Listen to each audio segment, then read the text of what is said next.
సిద్ధంగా లేదు, మేము డబ్బులు ఇస్తేనే సర్టిఫికెట్లు ఇస్తాం, మీకు సర్టిఫికెట్ కావాలంటే ఫీజులు కట్టండి లేదంటే వెళ్ళిపోండి, ఇది ఒకటి. మరీ ఇంకా శృతి మించిపోయి నిజంగా ఇవాళ మరి వేశారు సాక్షి వాళ్ళు అయితే, అది బాండ్ వాస్తవా నిజమా కాదనేది ఒకటి. RGUKT యూనివర్సిటీలో జరుగుతుంది, వాళ్ళ 4 క్యాంపస్లు ఉన్నాయి, అన్ని చోట్ల ఇదే జరుగుతుంది. నిజంగా ఎంత దారుణం ఇది. పైసలు ఉంటే మాత్రమే ప్రేమించు, ప్రేమించాక పోషించగలనంటేనే కాపురం చేయి, అది కాపురం చేశాక బిడ్డని పోషించగలను అనుకుంటేనే కను, అంతే. కన్న తర్వాత ఫీజులు కట్టగలనంటేనే పెంచు. ఇది ప్రస్తుతం మనకి ముఖ్యం. ఎందుకంటే సమాజం మీదన మనకి ప్రభుత్వాలు బాధ్యత తీసుకున్నాయి అన్నది రాజశేఖర్ రెడ్డి ఓ రకంగా పేద బడుగు బలహీన వర్గాలకి దేవుడు, ఇంక్లూడింగ్ ఓసీ పేదలకు కూడా. ఇక్కడ SC STలకు BCలకు ఇస్తామన్న అతను. అవును, పేదింటి వాడు ఓసీలో ఉన్నోడికి కూడా కమ్మకి ఇచ్చాడు, రెడ్డికి ఇచ్చాడు, కాపుకి ఇచ్చాడు, ఎవరికి వదిలిపెట్ట. కులంతో పని లేకుండా పేదరికం, వైట్ రేషన్ కార్డు ఉన్న ప్రతి ఒక్కడికి. రాజశేఖర్ రెడ్డి వాస్తవంగా అతని నేర చరిత్ర లేకపోతే అతని వ్యవహారాలు, అతని విమర్శలు అన్ని పక్కన పెడితే అతను దేవుడైంది రెండే రెండు. ఒకటి విద్య, 10 పైసలు ఖర్చు లేకుండా ఆసుపత్రి, 10 పైసలు ఖర్చు లేకుండా వైద్యం. ఈ 2 తీసుకొచ్చిన వాడు నిజంగా నా దృష్టిలో దేవుడే. జగన్ కూడా అదే చెప్పారు కదా, మేము కులం చూడడం మతం చూడడం, అంటే పథకాల విషయంలో కానీ ఇది కానీ. ఎందుకంటే నువ్వు ఎక్కడ, ఎందుకండి ఇప్పుడు మనం గవర్నమెంట్ స్కూళ్ళలోనే చదివాం, ఎందుకు? అవును, ఫీజులు వేరే కట్టలేం కదా. గవర్నమెంట్ కాలేజీల్లోనే చదివాం, ఎందుకు? ఫీజులు వేరే కట్టలేక కదా. ట్యూషన్కి వెళ్ళాలంటే డబ్బులు వణుకు. నాకు 3 నెలలు జరిగేటప్పటికి స్కూల్ బిగినక ముందు వణుకు. ఎందుకంటే రోజు గుమస్తాగా పనిచేసి ఒళ్ళంతా అలిసిపోయి వచ్చే నాన్నకి, నాన్న రేపు పుస్తకాలకు డబ్బులు కావాలంటే ఏం చదువుతున్నావు అని ఒక మాట అనేసి దెబ్బ 2 వేస్తే ఏం చెప్పలేం. ఆ రోజుల్లో తండ్రులంటే భయమే తప్పించి ప్రేమ తక్కువ. ఇంకా అప్పుడు ఫీజులు లేవు, ఓన్లీ పుస్తకాలు ఒకటే బడ్డే, పుస్తకాలే వామ్మో అంతే. ఆ ఫీజు స్కూల్లో 30 రూపాయలు 20 రూపాయలు ఉండేది, అది కట్టడం ఒక పెద్ద ప్రాణాంతకం ఆ రోజుల్లో. ప్లస్ ఈ నోట్ బుక్స్ లో కూడా అప్పటికి క్యాల్కో తయారు చేసుకుని మేమే చేసుకున్న సందర్భాలు ఉన్నాయి. ఇప్పుడు ఇంకా బుక్స్ ఇస్తున్నారు, బ్యాగులు ఇస్తున్నారు, నోట్ బుక్లు కూడా ఇస్తున్నారు కూడా. ఇవాళ ప్రైవేట్ స్కూల్లో చదవడం మాత్రమే జీవితం అయిపోయిన రోజులు. అలా చదవాలంటే ఫీజు రియంబర్స్మెంట్ తప్పనిసరి.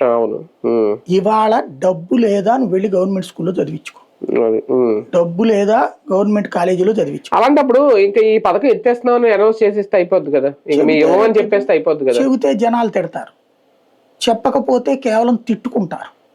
లోపల తిట్టుకోవడం వేరు, బయటికి తిట్టడం. అంటే ఒకటి అప్పుడు ప్రైవేట్ స్కూళ్ళలో అడ్మిషన్స్ కూడా తగ్గిపోతాయి, ఈ యూనివర్సిటీ కూడా ఎవరు అప్పుడు మరి కాలేజీలు కూడా మూసేస్తారు. డబ్బులు ఉన్నవాడు చదువుకుంటాడు, లేనోడు ఇంకా మూసేస్తారు. ఎందుకంటే నేను చెప్తున్నాను కదా, ఇవాళ ఒక 50,000 రూపాయల ఫీజు పెట్టి బీటెక్ చదివించే పరిస్థితుల్లో ఎంతమంది అదే కదా. ఏడాదికి 50,000, ఏడాదికి 50,000 అంటే చాలా గగనం. ఇక్కడ ఇంకొకటి, ఎంతో కొంత ఆర్థిక స్తోమత ఉన్న వాళ్ళు ఇక్కడ చదివించట్లేదు, పక్క రాష్ట్రాలకు లేదంటే విదేశాలకు పంపించేస్తున్నారు. 10th అయిపోయిన తర్వాత, ఇంటర్ అయిపోయిన తర్వాత అక్కడ పంపించి చదువుకుంటున్నారు. లేని వాళ్ళే ఫీజు రియంబర్స్మెంట్ వస్తుంది అన్న వాళ్ళు మాత్రమే ఇక్కడ యూనివర్సిటీలో, ఇక్కడ కాలేజీలో చేర్పిస్తున్నారు కదా. మరి ఇప్పుడు అది లేకపోతే ఆ విద్యా సంస్థలన్నీ ఏమైపోతాయి? అదే కదా మరి. ఇక్కడ సమస్య ఏంటంటే విద్యా సంస్థల్లో అత్యధికంగా వీళ్ళ ఉన్నారు. అవును, తెలుగుదేశం అన్ని వాళ్ళే, వర్గాలు అందామా లేకపోతే ప్రేమ అందామా, పార్టీ పరమైన ప్రేమ అందాం, వీళ్ళోళ్ళే ఉంటారు. హాస్పిటల్ వాళ్ళు వీళ్ళే ఉంటారు. అవును, వాస్తవంగా మొన్నటిసారి లేటుగా ఇచ్చాడు తప్ప ఏమి వాళ్ళకి ఆగల, పథకాలన్నీ సక్సెస్ఫుల్ గానే ఉన్నాయి. అయినా సరే ఆ లేటుగా ఇవ్వడం మూలంగా జగన్ పరిపాలన చేత కాని అసమర్థుడని తమ దగ్గరకు వచ్చిన పేషెంట్లకు చెప్పిన వాళ్ళు డాక్టర్లు, హాస్పిటల్ డాక్టర్లు, తమ దగ్గరకు వచ్చినటువంటి ఫీజు రియంబర్స్మెంట్ స్టూడెంట్స్ తల్లిదండ్రులకు చెప్పిన వాళ్ళు వీడు మళ్ళీ వస్తే మీకు కాదు అని చెప్పి పరీక్షల ముందు, మొన్న ఎన్నికలనే పరీక్షల ముందు జగన్ ని తప్పించడంలో వీళ్ళందరూ కీలక పాత్ర పోషించారు. వచ్చిన ప్రతి తల్లిదండ్రికి కూడా ఆడి పాలన అట్టగే చేస్తామ్మా, మేమేం చేయాలి అని చెప్పించుకొచ్చారు. 100కి 70-80% మంది ఇవాళ వాళ్ళందరూ గొల్లుమంటున్నారు. మనోడు వస్తే 1కి 100 రూపాయలకి 150 ఇస్తాడు అనుకుంటే 100కి 10 పైసలు కూడా ఇవ్వకుండా. ఇంకోటి జగన్ టైంలో మొన్న ఒక స్కూల్ అతను చెప్పాడు, కాలేజీ అతను, జగన్ టైంలో చంద్రబాబు టైంలో పెండింగ్ 6 నెలలు 7 నెలలు ఉన్నాయి, జగన్ వచ్చాక ఒక 3 నెలలకు మొత్తం డబ్బులు ఇచ్చేశాడు పెండింగ్తో సహా, ఈవెన్ హాస్పిటల్ కూడా అంతకుముందు డబ్బులతో సహా క్లియర్ చేసేసాడు ఆరోగ్యశ్రీ. తర్వాత 3 ఏళ్ళు దాకా బాగానే నడిచింది, కరోనా టైంలో కూడా బాగానే ఇచ్చారు. తర్వాత నుంచి ప్రాబ్లం వచ్చింది, కరోనా తర్వాత నుంచి ప్రాబ్లం వచ్చింది. 3 నెలలకు ఒకసారి ఇవ్వడం, మొదట్లో ఆరోగ్యశ్రీ అయితే ఏ నెలకు ఆ నెల కూడా ఇచ్చేవాడు, ఫీజు రియంబర్స్మెంట్ కూడా ఎప్పటికప్పుడు డబ్బులు వేసేసేవాడు. పైగా పిల్లలకి, కాకపోతే వీళ్ళందరికి కోపం వచ్చింది ఏంటంటే జగన్ చేసిన పని బాగా ద్వేషం రావడానికి కారణం ఏంటంటే డబ్బులు సకాలంలోనే జగన్ వేసాడు, తల్లుల అకౌంట్లో వేసాడు వాళ్ళకి, స్కూల్ మేనేజ్మెంట్ అకౌంట్లుగా. ఈ తల్లులు ఏడిపించుకుతున్నారు మేనేజ్మెంట్.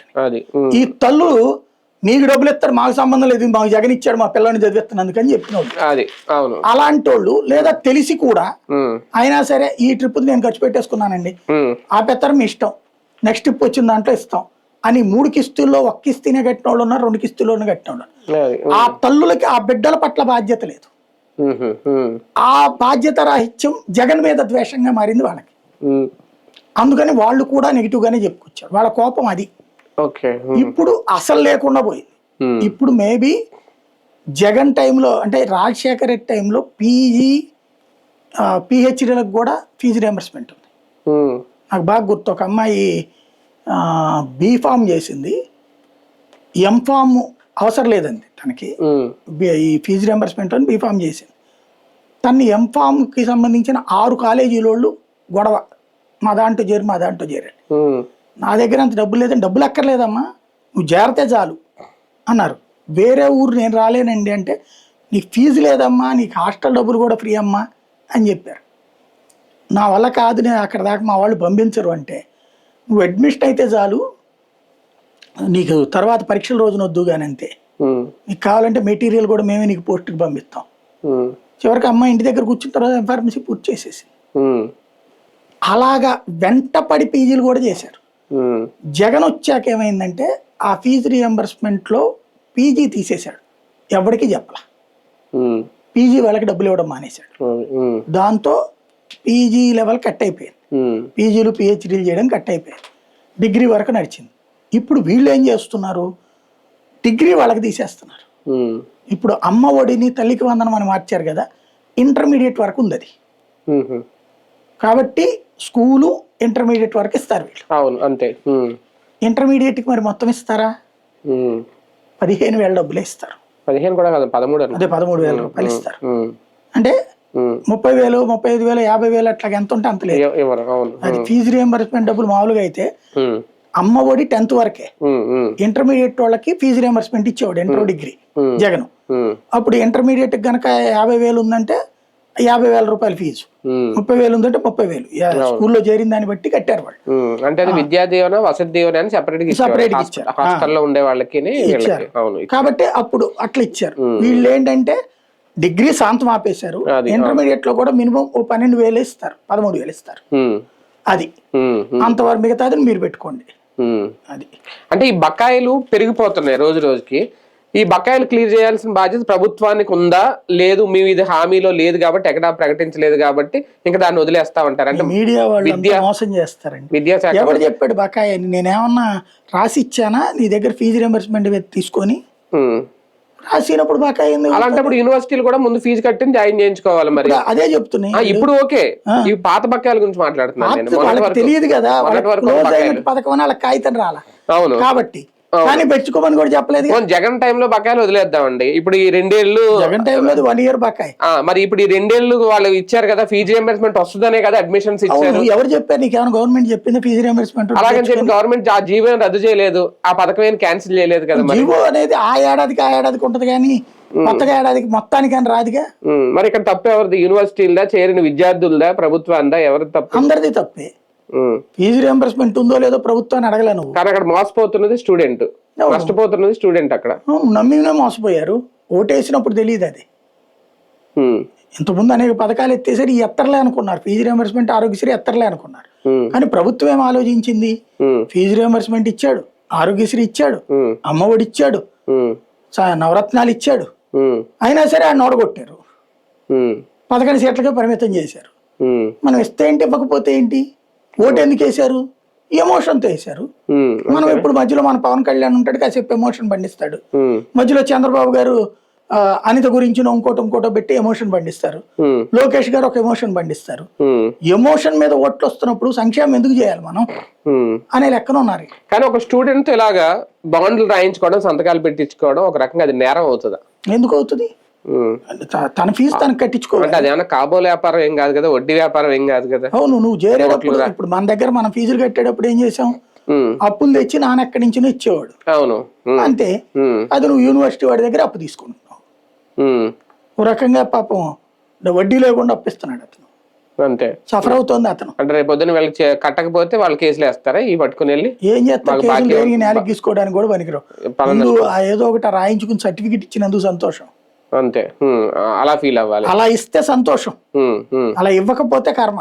కానీ ఇంతవరకు దీని మీద ఎందుకు లోకేష్ గారు మాట్లాడట్లేదు? మొన్న ఎవరో నేను ఎక్కడో చదివాను, మరి ఎంతవరకు నిజమో తెలియదు, జ్యోతి పేపర్లో అనుకుంటా, ఒక మంత్రి గారు ఇక నుంచి నెలకు ఒక 200 కోట్ల రూపాయలు చొప్పున విడుదల చేసేసి అది క్లియర్ చేసేస్తారు బకాయిల త్వరలో అని చెప్పాడు ఆయన, అన్నాడు. అని అంతకు ముందు మాత్రం ఎవరు జగన్ టైంలోదని కూడా చెప్పాడు ఆయన. ఓకే, ఈ 2 ఏళ్లదేని, ఈ 2 ఏళ్లదే 200 బడ్జెట్ లో 4000 కోట్లు చూపెట్టారు. 10,000 కోట్లు బకాయిలు ఏం తీరుస్తారు? అవును, 10,000 కోట్లు. అంటే తల్లికి వందనం చెప్పినటువంటి వాళ్ళే స్కూల్లో చేరేటప్పటికి స్కూల్ బిగిన్ అయ్యే రోజున జగన్ కి కూడా చేత కాదు, మేము జగన్ అయితే ఒక సర్టన్ డేట్ పెట్టి ఆ డేట్ కి ఇచ్చాడు కిట్లు అయ్యని. అవును అవును ఇచ్చాడు. ఇప్పుడు ఏడాది కిట్లు కూడా లేవు, యూనిఫామ్స్ రాలేదంట. అదే కిట్లే లేవు, యూనిఫామ్ కూడా అంటే లేదు, అసలు ప్రింట్ కూడా చేయొచ్చలేదట. వాళ్ళు ముందే చేయించి రెడీ పెట్టారు. అప్పుడు పాత రోజుల్లో వాటియే క్రిందసారి మిగిలిన ఇప్పుడు డిస్ట్రిబ్యూట్ చేస్తున్నారు. అవును, వాళ్ళకి యూనిఫామే ఇవ్వాల. తల్లికి వందనం డబ్బులు ఎప్పుడు జూన్ 12 పడిపోవాలి, జూలై చివరి వారంలో వేస్తామంటున్నారు. దెన్ పైగా ఇంట్లో ఎంతమంది ఉంటే అంతమంది. మనము ఈ 4 ఏళ్లలో వస్తే మన అదృష్టం, పోతే మన కర్మ. లాస్ట్ ఇయర్ మాత్రం అన్ని పర్ఫెక్ట్ గా వస్తాయి. క్రమక్రమంగా ఉన్నత చదువులు చదువుకునే వాళ్ళ సంఖ్య తగ్గుద్దా, లేదు అంటే ఇంకా డబ్బులు ఉన్న వాళ్ళు మాత్రమే పై చదువులకు వెళ్ళాలి అని చెప్పి ఆంధ్రప్రదేశ్ ప్రజలు ఫిక్స్ అయిపోవాలా? 2047 విజన్ ఏంటి? రాష్ట్రంలో ఇండస్ట్రీస్ రావాలి, ఒక్కొక్క ఇంటికి ఒక్కొక్క పారిశ్రామికవేత్త తయారవ్వాలి, ఇండస్ట్రీస్ రావాలి. ఇలా రావాలంటే ఏం చేయాలి? చదువుకుంటే వాడు చదువు అయిపోగానే ఉద్యోగానికి వెళ్ళిపోతున్నాడు. అదే చదువు మానేస్తే మనం ఫీజు కట్టకపోతే వాడు చదవడు, చదవకపోతే చిన్న కొట్టెట్టుకుంటాడు, లేదా ఏ మ్యానుఫ్యాక్చరింగ్ సెక్టార్లోనూ పనిచేస్తాడు. ఆ విధంగా మనకి పనిచేసే కార్మికులు దొరుకుతారు భవిష్యత్తులో. కార్మికులు రెడీ చేస్తున్నారా?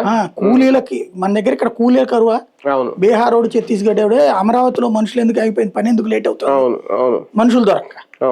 ఇప్పుడు దీనివల్ల ఏమవుతుంది, 10th క్లాస్లోనే చదువులు మానేసిస్తే కూలీలు దొరుకుతారు. తద్వారా మనకు ఒక మానవ వనరులు ఉన్నట్టు. అట్లాగే 10th తర్వాత మానేస్తారు వీళ్ళందరూ చదువులు, 100కి 40 మంది మానేస్తారు ఫీజులు కట్టలేకపోతే ఏం చేస్తారు, ఎవడని భరిస్తాడు, ఎంతమంది డొనేట్ చేస్తారు. వీళ్ళకి P4 పెడితేనే 2 లక్షల మంది రాల. కాబట్టి ఈ డబ్బులని ఏం చేయాలా? అప్పుడు లేదు. ఇప్పుడు ఏమవుతుంది, ఆ స్టూడెంట్స్ అందరూ కూడా రేపు పొద్దున్న 10th అయిపోయిన తర్వాత స్విగ్గీలు, జొమాటోలు ఇట్లాంటి వాటిలో ఉన్నాయి. అది ఆ తర్వాత నిదానంగా వాళ్ళలో ఎవరికైనా కొంచెం మూడు వస్తే కనుక వాళ్ళు ఒక చిన్న ఇండస్ట్రీ పెడతారు, ఇంట్లో పేపర్లు తయారు చేసేది, ఇస్త్రాకులు తయారు, అలాగా పారిశ్రామికవేత్తలు అవుతారు. అలాగే మానవ వనరులు దొరుకుతారు మనకి ఇక్కడ. అంటే మనం పెడుతున్న కార్పొరేట్ కంపెనీలకి, బడా మ్యానుఫ్యాక్చరింగ్ సెక్టార్ కి మానవ వనరుల కారణంగా ఇక్కడ భవిష్యత్తులో రారు, ఇప్పటికే రావడానికి ఇబ్బంది అవుతుంది.